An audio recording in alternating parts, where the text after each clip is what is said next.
남편과 자녀들이 다니지 않고 혼자만 다니는 여자 집사님이 있었습니다. 이 집사님은 교회에 매우 헌신적으로 봉사하는 분이었습니다. 그런데 어느 날 그 교회에 정기 신방일이 있어서 담임 목사가 그 가정을 신방하게 되었는데 우연히 그 집에 남편이 집에 있었습니다. 자연스럽게 그 남편과 더불어서 담임 목사가 대화를 하게 되었습니다. 그런데 그 대화를 하면서 이 말하기를 아내와 더불어서 교회에 이제는 좀 나오셨으면 좋겠습니다. 이렇게 얘기를 했더니 그 남편이 잠잠히 듣고 있다가 그런 이야기를 했습니다.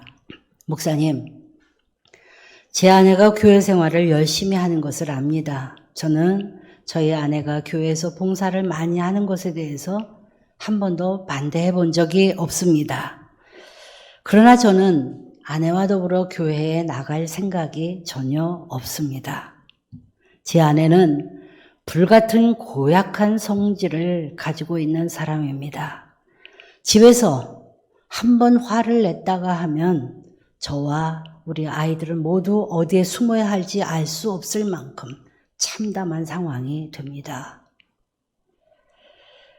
저는 우리 아이들도 마찬가지고 그래서 교회에 나갈 생각이 없습니다. 그러면서 그가 얘기하는 것이 그것이 신앙이 올바르다고 저는 생각하지 않기 때문입니다. 라고 얘기를 했습니다. 아무 말도 못하고 돌아온 그 목사님이 며칠 동안 기도를 하다가 여자 집사님과 더불어 대화를 하게 되었답니다. 그리고 남편이 말한 이야기를 그대로 사실대로 이야기를 했습니다. 그리고 간곡한 기도를 이 가정을 위하여 하게 되자 그 아내가 뜨거운 눈물을 흘리고 집으로 돌아갔습니다. 그리고 여러 날이 지난 어느 날이었습니다. 아내는 교회를 가지만 남편은 너무 낚시를 좋아했기 때문에 낚시터에 가서 하루 종일을 보냈는데 그날은 너무 기분이 좋아서 집에 들어왔습니다. 들어왔는데 보니까 새로 낚싯대를 샀어요. 낚싯대가 얼마나 짱짱하고 좋은지 집에 와서 자랑을 좀 하고 싶었던 것입니다.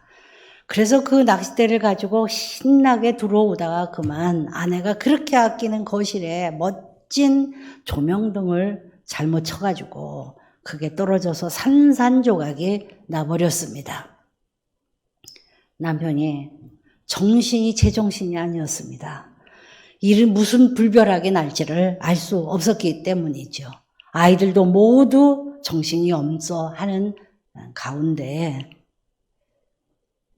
잠자고 있다 보니까 안에 그 찢어지는 소리가 들리지가 않아요. 그러더니 빗자락을 가지고 어디선가 나타나서는 그 유리 조각을 전부 쓸어 담으면서 이 아내가 하는 말이 여보 괜찮아요? 어디 다친 데는 없어요? 라는 것입니다. 꿈꾸는 것 같았어요. 그 다음에 어떤 일이 일어났을까요? 그 다음 주일에 교회에 그 남편이 아내 옆자리에 앉아 있었답니다. 그리고 여러 주간이 지나가면서 하나님 말씀을 듣고 마음을 열고 그리고 그리스도인이 됐다고 하는 이야기를 들은 적이 있습니다. 신앙이 뭘까요? 신앙이라는 것을 사람들은 너무 피상적으로 말합니다. 너무 이론적으로 말합니다. 그런데 인격의 변화, 삶의 성숙이 신앙의 전부는 아닐지라도 그러나 신앙을 판가름하는 중요한 잣대가 되는 것은 틀림없는 사실입니다. 창세기를 보면 믿음의 족장들의 역사들이 참 많이 나와 있어요. 우리가 잘 알다시피 창세기 12장부터 마지막 장까지는 아브라함과 이삭과 야곱과 요셉의 이야기로 맺어집니다. 그 4명의 믿음의 사람들을 족장사라고 얘기합니다. 그렇다면 아브라함의 한 가정의 이야기가 왜 성경에 이렇게 창세기를 다 점령하고 있을까요? 그들의 가정의 역사가 결국은 한 나라 이스라엘을 만들었고 이스라엘의 역사가 전 세계의 믿음의 복음화를 만들었기 때문일 것입니다. 그러므로 그들은 한 사람에 끝나지 않고 믿음의 영웅들이었습니다. 구약에 보면 특별히 창세기에 보면 아브라함의 나이가 170세를 살다 갔다. 그리고 야곱의 나이가 147년을 살았다. 그렇게 말했는데 이삭은 180세를 살았다라고 얘기했습니다. 성경에 이렇게 오래 장수한 이 믿음의 집안임에도 불구하고 그렇게 오랫동안 살았음에도 불구하고 아브라함과 야곱과 그리고 요셉의 이야기는 성경에 그렇게 많이 나와 있는데 유독 성경에 잘 나와 있지 않는 족장이 하나 있습니다. 그가 바로 이삭입니다. 저와 여러분은 오늘 이삭을 만나보게 될 것입니다. 이삭은 성경에 잘 나와 있지 않지만 아주 적은 부분이 나와 있지만 그것도 아버지 아브라함과 연결돼서 아들 야곱과 연결돼서 잠시 나옵니다. 그런데 오늘 우리가 보는 창세기 26장에는 온전히 이삭이 주인공이 되어서 나옵니다. 그러면 왜 이렇게 그의 생애에 대한 기록이 창세기에 이렇게 적은 것일까요? 아마도 다른 그들의 부모와 그리고 그 아들에 비해서 손자에 비해서 그가 덜 역동적이었고 더 치열한 믿음의 삶을 살지 않았었기 때문이 아닐까라는 생각을 해보게 됩니다. 그럼에도 불구하고 하나님은 여전히 아브라함의 하나님, 이삭의 하나님, 야곱의 하나님이라는 말씀을 꼭 하고 계셨습니다. 그런 의미에서 이삭의 믿음에 대해서 하나님이 귀히 여기셨다는 것이죠. 그렇다면 무엇이 과연 이삭을 믿음의 대표 명사로 말할 만큼 그를 그렇게 만들었을까? 그것은 그의 믿음이 바로 신앙의 영적인 모델이 되어졌기 때문이었습니다. 아브라함과 같이 그렇게 화려한 그러한 믿음의 생활을 하고 있지는 않았어도 야곱과 같이 파란만장한 인생을 살지는 않았어도 또한 그의 아들인 요셉과 같이 애굽의 완전히 국무총리가 되는 기적을 이뤄내는 그런 놀라운 믿음의 역사를 만들어내지는 않았지만 이삭은 우리 일반 성도들에게 있어서는 어느 누구도 따라갈 수 없는 신앙인의 모범을 그가 보여주고 있기 때문입니다. 그 첫째 모델은 바로 출생의 모델입니다. 오늘 이삭을 생각하면 여러 가지의 출생을 그가 보여주고 있습니다. 첫째는 약속의 자녀로서의 출생입니다. 창세기 21장 1절로 2절에 보면 이런 말씀이 있습니다. 여호와께서 말씀하신 대로 사라를 돌보셨고 여호와께서 말씀하신 대로 사라에게 행하셨으므로 사라가 임신하고 하나님이 말씀하신 시기가 되어 노년의 아브라함에게 아들을 낳았다. 여기에 보니까 여호와 하나님께서 말씀하신 대로 말씀하신 시기에 계속 말씀이 나옵니다. 한 어린 생명이 출산하는데 하나님께서 여러 번 말씀을 하시고 약속하시고 출생한 사람이 누굽니까? 이삭이라는 것이죠. 아브라함이 자식이 없어서 참으로 어려움을 당할 때 하나님께서 말씀하셨습니다. 사라에게 내년 이맘때 내가 너에게 아들을 낳게 해줄 것이다. 이것이 약속하신 하나님의 말씀이셨습니다. 그래서 이삭은 말씀을 따라 출생한 그런 하나님의 특별한 존재입니다. 이 말씀에 대해서 사도 바울은 갈라디아서에서 4장 28절에 이와 같이 해석하고 있습니다. 형제들아, 너희는 이삭과 같이 약속의 자녀라. 여러분, 이 세상에 수많은 인구가 살아갑니다. 그런데 저와 여러분은 약속의 자녀라는 거죠. 다시 말하면 이삭의 후예들이라는 것입니다. 세상에 많은 사람들이 살아있다고 해서 다 하나님의 자녀인 것은 아닙니다. 하나님께서 특별히 계획하시고 하나님의 자녀로 불러주신 그 약속의 자녀가 이삭이었기 때문에 그 이삭의 믿음의 영적인 후예가 바로 우리들이라고 하는 말씀입니다. 두 번째, 이삭은 상속자로서 출생하였습니다. 오늘 하나님께서 아브라함을 통하여서 많은 소유를 주셨어요. 아브라함에게 어마어마한 많은 물질을 주시고 믿음을 주시고 군사를 주시고 그랬습니다.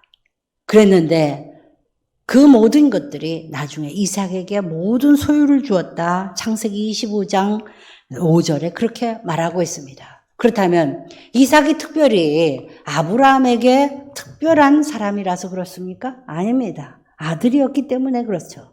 아들이었기 때문에 당연히 그에게 상속을 주었어요. 여기에서 우리는 깊은 것을 깨닫게 됩니다.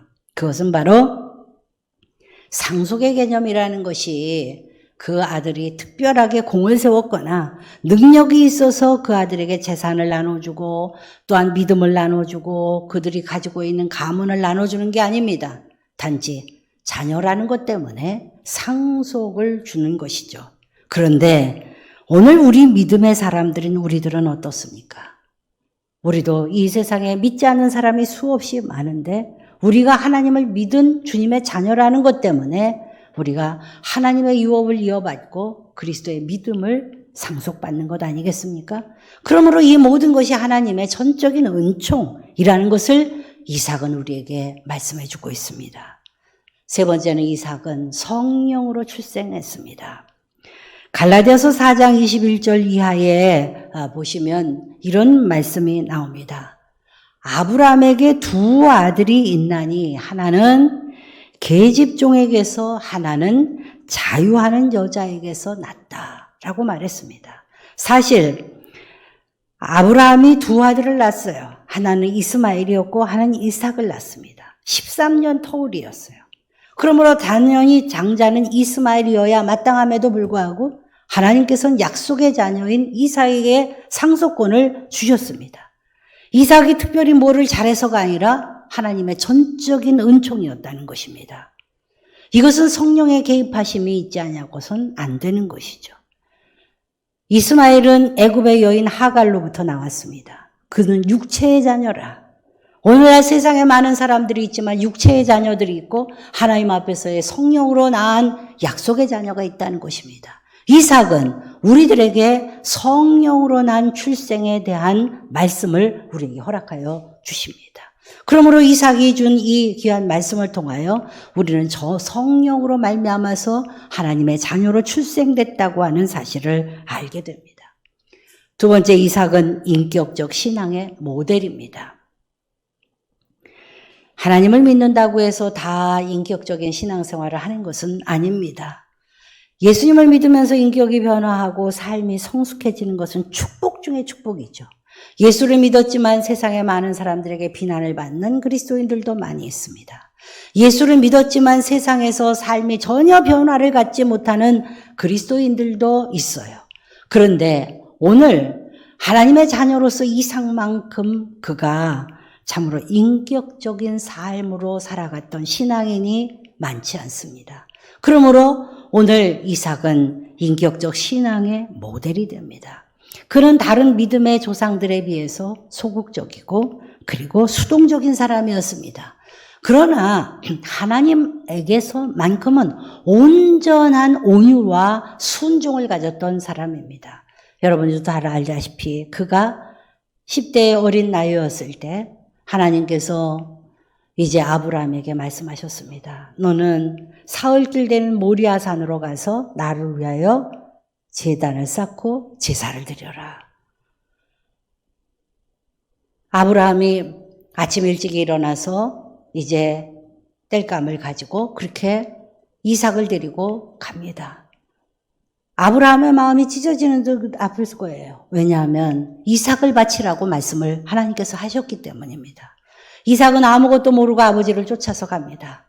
가다가 보니까 모리아산에 도착했는데 제단이 펴져 있고 밑에 불을 뗄 수 있게 되어져 있는데 제물인 양이 없는 거예요. 그래서 이삭이 물어봅니다. 아버지, 도대체 제물은 어디에 있습니까? 그랬더니 하나님이 친히 예비하실 것이다 라고 말씀합니다. 그 친히 예비하실 사람이 누굽니까? 이삭이었어요. 그리고 이삭을 그 제단 앞에 누입니다. 여러분, 만약에 다른 사람이었으면 그가 어떻게 됐겠습니까? 제단에 눕힐 때 벌떡 일어나서 아버지에게 따졌을 거예요. 아버지, 무슨 일이세요? 아니, 내가 재물이에요? 하나님이 나를 죽이라고 했어요? 하나님이 그런 하나님이 무슨 하나님이에요? 라고 말할 수도 있었을 것입니다. 그런데 그는 그 자리에서 그대로 누워서 하나님 앞에 제물이 되기를 결단합니다. 우리는 이 모습을 보면서 참 놀라움을 금할 수가 없습니다. 아브라함의 믿음이 아니라 어린 소년의 믿음을 보게 되는 것이죠. 그때 하나님께서 그에게 제물은 저 앞에 있는 제물이 있다라고 하면서 염소를 보여주었습니다. 하나님을 온전하게 믿을 수 있는 믿음, 어느 순간에도 하나님이 나와 함께 계신다고 하는 이 믿음을 소유한 것이 바로 이삭의 믿음이었다는 것입니다. 그러므로 이삭은 상당히 하나님 앞에서 온유하고 순종하는 모습으로 평생을 살았습니다. 어떠한 어려움이 있어도 하나님이 나를 버리시지 않는다고 하는 굳건한 흔들리지 않는 믿음이 그에게 있었다는 것이죠. 그런데도 그가 실수할 때가 있었습니다. 이스라엘에 가뭄이 들기 시작했습니다. 흉년이 와서 이스라엘의 흉년은 이 우리나라의 흉년하고 비교할 수가 없어요. 말할 수 없는 땡볕에 말할 수 없는 가뭄이 계속되어져 있어 도저히 살 수가 없고 양들을 먹일 수도 없는 상황이 되었습니다. 그래서 그가 이제 이스라엘을 떠나서 그냥 아래로 내려가는데 밤중에 꿈을 꾸었습니다. 하나님께서 그에게 나타나셨어요. 이삭아, 너는 이제 흉년을 피해서 내려갈 때 내가 너에게 지시하는 곳으로 내려가라. 그러면 내가 너에게 복의 복을 주고 번성하고 축복을 허락해 주겠다. 그렇게 말씀을 하셨지만 이삭은 하나님 앞에 제가 어디에 머물러야 하겠습니까? 물어보지 않았습니다. 그리고 그의 눈에 보이기 좋은 대로 그랄 땅에 머물렀습니다. 그리고 그곳에서 이제 생활을 하게 되었는데 하나님 앞에 묻지 않고 그가 그곳에 들어가서 겪는 것은 첫 번의 시련은 바로 그의 아내 때문이었습니다. 그의 아내가 너무 눈에 띄게 아름답다 보니까 이 그랄에 있는 이 사람들이 전부 남자들이 눈이 번쩍 띄었어요. 이런 아름다운 여인이 있는가? 이 소문이 아비멜렉 왕의 끝까지 소문이 들었습니다. 옛날에는 왕정 시대였기 때문에 저 여자 데려와. 그러면 그냥 그 사람의 아내가 되는 판이었습니다. 겁이 덜컥 난 이 이삭이 사람들에게 소문을 냈습니다. 이 사람은 내 누이 동생이라고. 그러니까 누이 동생이라고 하면 뭐가 됩니까? 데려가도 된다는 거잖아요. 내 아내가 아니라는 거죠. 이렇게 비겁한 소리를 했습니다. 아내 한 사람도 보호하지 못하는 그런 말을 했어요. 그랬는데 그날 밤에 아비멜렉에게 하나님께서 말씀하셔서 그를 만지지 말라. 그는 하나님의 사람이다. 이삭의 아내인 것을 가르쳐 주셨습니다. 아비멜렉이 화가 잔뜩 났어요. 그래서 이삭을 불러갔습니다. 너 왜 나한테 거짓말했냐? 하마터면 우리 집이 멸문할 뻔했다. 잘못해서 이렇게 이야기를 하면서 그 다음에는 하나님의 은혜 가운데 그를 보살펴 주었다는 것이죠. 실수조차도 하나님께서 그의 인격적인 신앙을 바라보면서 용서하시고 보살펴 주시는 하나님이셨다는 것입니다. 결국 그랄 땅에서 그는 많이 번성하는 복을 받게 되었습니다. 그런데 문제가 생겼어요. 어느 곳이든지 목초지가 있는 곳에는 우물을 파야 됩니다. 그런데 이 중동 지방에는 가문 나라가 되기 때문에 우물을 판다고 해서 땅을 판다고 해서 물이 나오는 게 아닙니다. 그래서 사방을 파러 다녀도 물을 얻지 못해서 모든 양들이 염소들이 다 죽을 지경이 되었는데 이 이방인이 들어와서 이 이삭이라는 사람이 땅을 파기만 하면 물이 솟아오르네요. 그 물이 얼마나 시원한 물인지 모든 주변의 양들을 다 먹이고도 남을 수 있는 물입니다. 이 그랄 사람들이 그냥 놓아둘 리가 없어요. 그 우물을 뺏었습니다. 그러면 이삭이 그 우물을 뺏은 것을 다투거나 내 거라고 소유권을 주장하거나 하지 않았어요. 그대로 빼앗기고 또 다른 데 가서 땅을 파면 또 우물이 나는 것입니다. 그러면 다른 사람들이 그것도 뺏어가요. 그런 일을 계속했습니다. 그러다가 나중에 아비멜렉 왕이 그렇게 얘기합니다. 내가 재산이 그럼에도 불구하고 이렇게 번성하니 우리 곁을 떠나라. 그렇게 얘기를 해서 그가 그랄에서 더 떠나서 골짜기 아주 인근 사람들이 별로 없는 골짜기로 들어가게 되었습니다. 이때까지 일구어 놓은 농토라든지 모든 것들 집이라든지 전부 놓아두고 갈 수밖에 없었죠. 근데 그곳에도 가서 우물을 또 파니까 우물이 큰 물이 잘 나옵니다.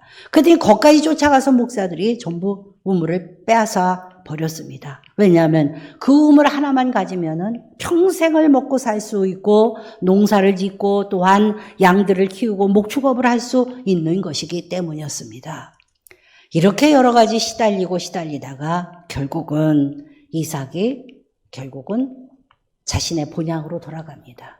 그것이 바로 부엘세바입니다. 부엘세바라고 하는 곳은 그랄에서 더 올라가서 바로 이스라엘의 땅입니다. 최남단의 땅이죠.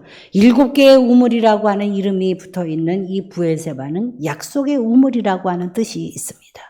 그곳에 와서 이 이삭이 정착을 하게 됩니다.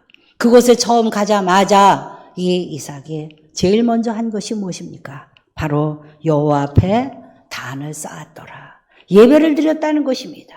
제물을 드리고 하나님 앞에 감사의 제사를 드렸어요.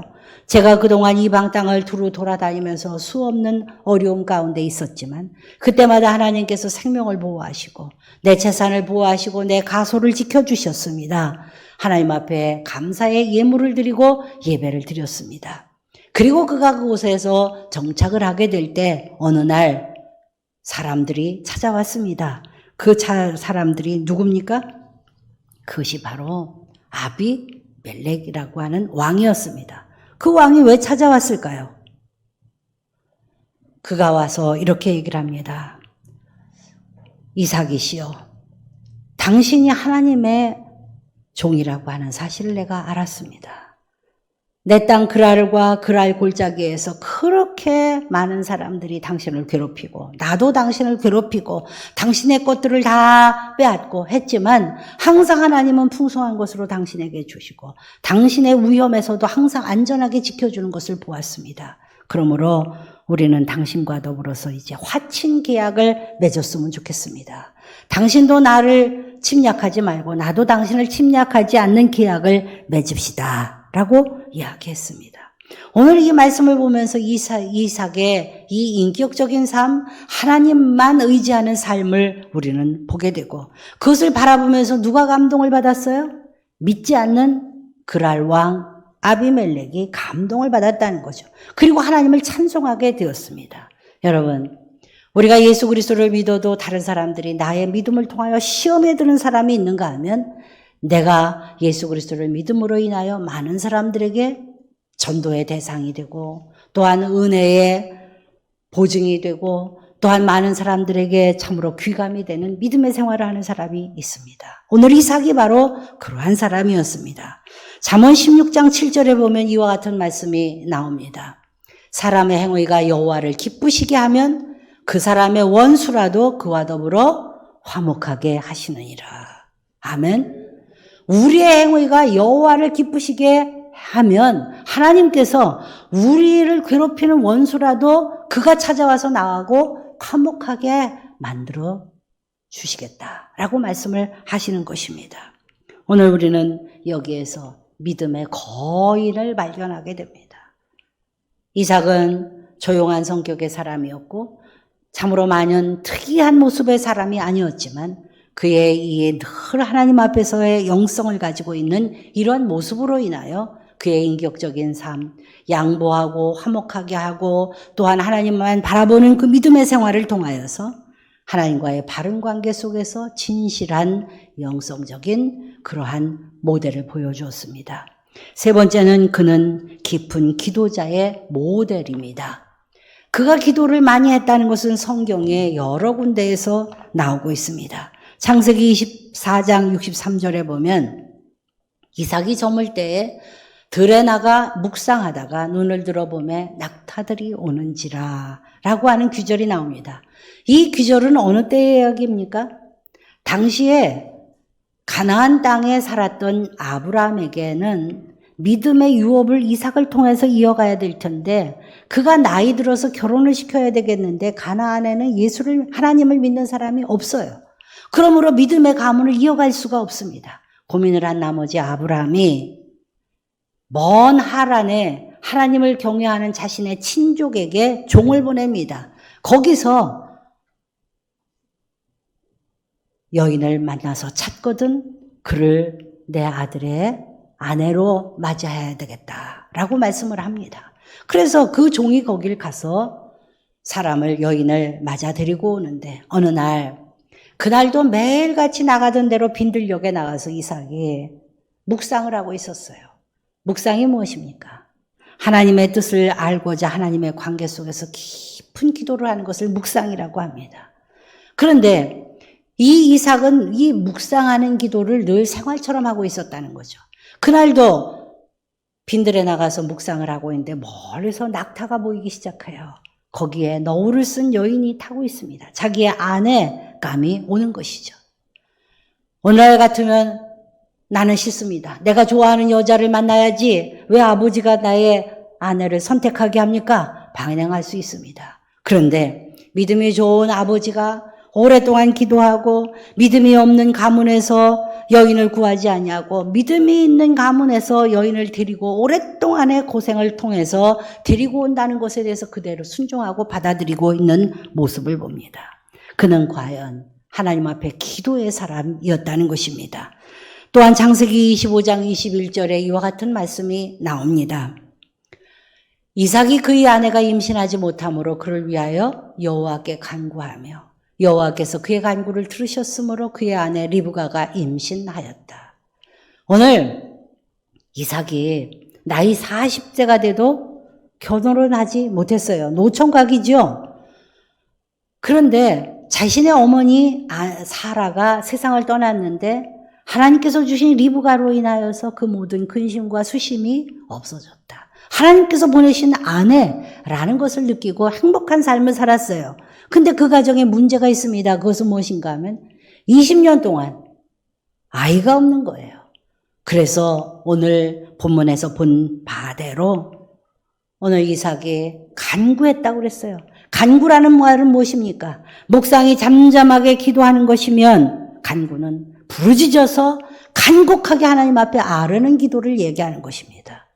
하나님, 저의 아버지 아브라함을 통해서 제가 믿음을 얻었는데 제 믿음을 통하여 저에게 소생을 주셔서 믿음을 이어갈 수 있게 하여 주옵소서. 간절한 마음으로 기도할 때 하나님께서 20년 만에 그의 간구, 이삭의 기도를 들으시고 자녀를 허락하여 주셨다는 것이죠. 이것이 놀라운 기도의 모델의 모습입니다. 우리가 세상을 살아가면서 기도밖에 없다는 것을 오늘 이삭은 우리에게 가르쳐 줍니다. 마지막으로 그는 축복자 모델이기도 합니다. 히브리서 11장 20절에 보면 이삭에 대하여 이런 말이 나옵니다. 믿음으로 이삭은 장차 있을 일에 대하여 야곱과 에서에게 축복하였으며 이삭은 축복의 사람이었습니다. 만나는 모든 사람들에게 축복했어요. 아비멜렉을 축복하고 이방인들을 축복했습니다. 그리고 자신의 소생으로 나왔던 자녀에게 축복했습니다. 여러분, 부모에게 하나님께서 주신 가장 최고의 권세가 무슨 권세인 줄 아세요? 축복권입니다. 여러분, 자녀들에게 축복하며 키우세요. 아이들이 반항을 할 때, 아이들이 힘들어할 때, 아이들이 좌절할 때, 아이들이 슬퍼할 때, 눈물을 흘릴 때, 아이들이 외롭다고 할 때 여러분 어떻게 합니까? 여러분 무엇으로 그 아이들을 위로하고 격려하십니까? 그래도 잘해야 돼. 교훈적인 얘기보다 끌어안고 머리에 손을 얹고 그 아이들을 하나님의 이름으로 축복하고 계십니까? 축복하는 아이들은 하나님께서 키워주실 것입니다. 이삭은 축복권, 부모의 축복권을 가지고 오늘 야곱을 위하여 기도해 주었습니다. 야곱이 성정이 참으로 여러 가지 인간적인 면이 많아서 그는 환난을 많이 당했어요. 재주꾼이었어요. 그럼에도 불구하고 그가 돌아올 수 있었던 것은 아버지 이삭의 축복권, 기도해주는 모습을 통하여 그가 돌아왔다고 하는 사실입니다. 나중에 야곱이 늙어서 죽음을 임박할 때 자기의 믿음의 아들 12지파의 아이들을 모아놓고 무엇을 했습니까? 축복해주고 있잖아요. 아버지로부터 배웠던 것입니다. 축복을 통하여 키워낸 자식은 망할 수가 없는 것입니다. 오늘 우리는 축복의 귀한 놀라운 축복권을 가지고 있습니다. 우리의 자녀들에게, 우리의 주변에 있는 어린 생명들에게, 우리 주변에 있는 모든 사람들에게 축복을 나누어주는 이삭과 같은 사람이 되시기를 바랍니다. 코로나 바이러스로 인하여서 우리는 점점 참으로 하나님과 가까이 대면하기가 어려운 세대를 만나고 있습니다. 교회도 점점 어려운 시대가 되고 있습니다. 이러한 때 누가 있어 하나님 앞에 축복을 사모하고 축복을 서로 나누어 줄 사람이 있겠습니까? 믿음의 진실한 은혜, 바로 이삭과 같은 믿음의 모델이 필요한 때 아니겠습니까?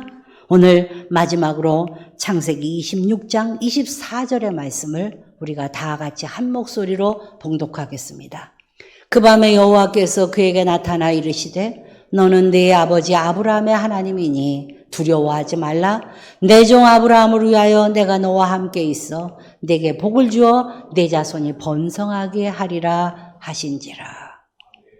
하나님 앞에서 간절히 기도하는 믿음의 아버지 아브라함을 본받아 이삭은 하나님 앞에서 축복을 받는 귀한 믿음의 아들이 되었습니다.